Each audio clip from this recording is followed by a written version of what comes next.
What happens when Canada publicly backs a U.S. military strike but refuses to participate in it? That's the situation unfolding right now. Following U.S. and Israeli strikes targeting Iran's regime-linked infrastructure, Prime Minister Mark Carney made it clear Canada supports the United States' actions, but Canada is not militarily involved. That distinction matters because this isn't just about foreign policy. It's about alliance politics, domestic cohesion, diaspora communities, and Canada's global positioning. Let's start with the military assessment coming from a Canadian perspective. Well, I think that Canada's role here is going to be very limited, and I think that's what allows the Prime Minister to come out in full support of the American action. But I think it brings up a bigger point, and that is with the Americans not really interested in gathering the support from their world. That framing is important. Retired General Tom Lawson is essentially outlining the strategic calculation. Limited involvement gives Ottawa room to express political support without absorbing operational risk.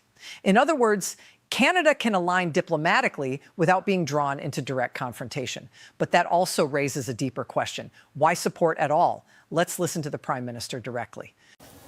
Canada's position on the developments in the Middle East remains clear. The Islamic Republic of Iran is the principal source of instability and terror throughout the Middle East. It has one of the world's worst human rights records and must never be allowed to obtain or develop nuclear weapons.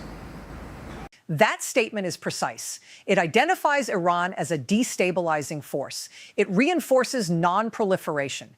It backs the U.S. action, and it calls for civilian protection. It is calibrated language, not emotional, not theatrical, not escalatory. And that tone reflects Canada's traditional foreign policy posture: support multilateral norms, emphasize stability, and avoid unilateral military entanglement unless absolutely necessary.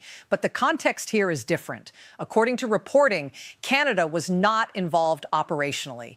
The decision to strike was American. And yet, Ottawa made a conscious choice to publicly align itself with Washington. That's a political choice. And as CBC's reporting suggested, it was exactly that, a choice. Canada could have emphasized negotiation more heavily.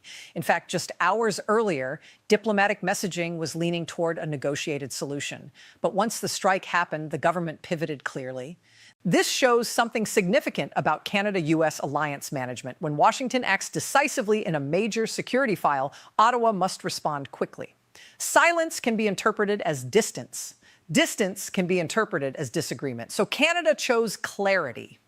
Now, what about domestic reaction? Because Canada is home to one of the largest Iranian diasporas in the world. Let's look at what happened in Toronto. Today, actually, it is very hopeful because a few hours back, earlier today, the strikes of USA and Israel was started against the IRGCs. Not against the people of Iran. This is not war with the people of Iran. So people are... That's a powerful moment. What we're seeing there is not fear, but hope, at least among that group of demonstrators. For many in Canada's Iranian community, the issue isn't geopolitics. It's personal. It's about family members. It's about repression. It's about political futures. And that creates a uniquely Canadian dynamic because while foreign policy decisions are made in Ottawa and Washington, the emotional consequences are felt on Canadian streets. Protests in Toronto, Richmond Hill, and Montreal reflect how international events intersect directly with Canadian civic life. This is where the government's messaging becomes even more delicate. Support the U.S. strike, but emphasize protection of civilians. Condemn the Iranian regime, but express solidarity with the Iranian people. And that distinction shows up repeatedly in official statements. Let's hear another portion from the federal position. Canada and our international partners have called consistently upon the Iranian regime to end its nuclear program, including at the G7 summit in Kananaskis and with the United Nations reimposition of sanctions this past September. We've sanctioned over 250 Iranian entities. The language is consistent across statements. The regime is described as destabilizing. Sanctions are highlighted, terror listings are referenced, but there is also explicit support for the Iranian people. That dual messaging is strategic because Canada's domestic cohesion depends on it. Backing U.S. military action without acknowledging the complexity of diaspora perspectives would create tension. At the same time, distancing from Washington could strain alliance credibility. So Ottawa is walking a careful line. Now let's consider the military implications. General Lawson hinted at something important: risk concentration. The United States has aircraft carriers in the region. It has bases. It has personnel within reach of potential retaliation. Canada does not. That difference affects strategic exposure. It also affects political calculus. Supporting an action diplomatically is one level of commitment. Participating militarily is another. Canada has drawn a clear boundary, but there is also a broader geopolitical dimension here. An emergency UN Security Council meeting has been called. Global reactions are unfolding.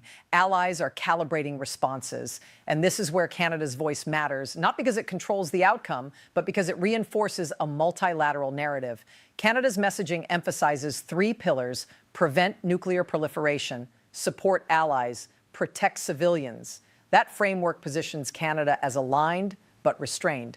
Now, politically, opposition voices have also weighed in. Conservative leader Pierre Poilievre expressed strong support for dismantling the Iranian regime. That tells us something domestically. On this issue, there appears to be broad political alignment, though tone differs. The government emphasizes stability and measured backing. The opposition emphasizes firmness and regime change rhetoric more directly. But both signal alignment with the United States. And that bipartisanship reduces domestic foreign policy friction, at least in the short term. Looking forward, there are several possible trajectories. If the strikes remain limited and targeted, Canada's position may remain stable. If escalation spreads regionally, pressure could mount for deeper involvement or stronger diplomatic intervention. If civilian harm becomes widespread, messaging will shift again toward de-escalation. And if internal political change occurs inside Iran, Canada will need to recalibrate recognition and engagement strategies quickly.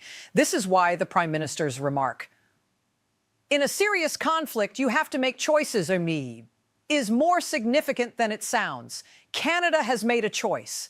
Support the United States. Stay out militarily.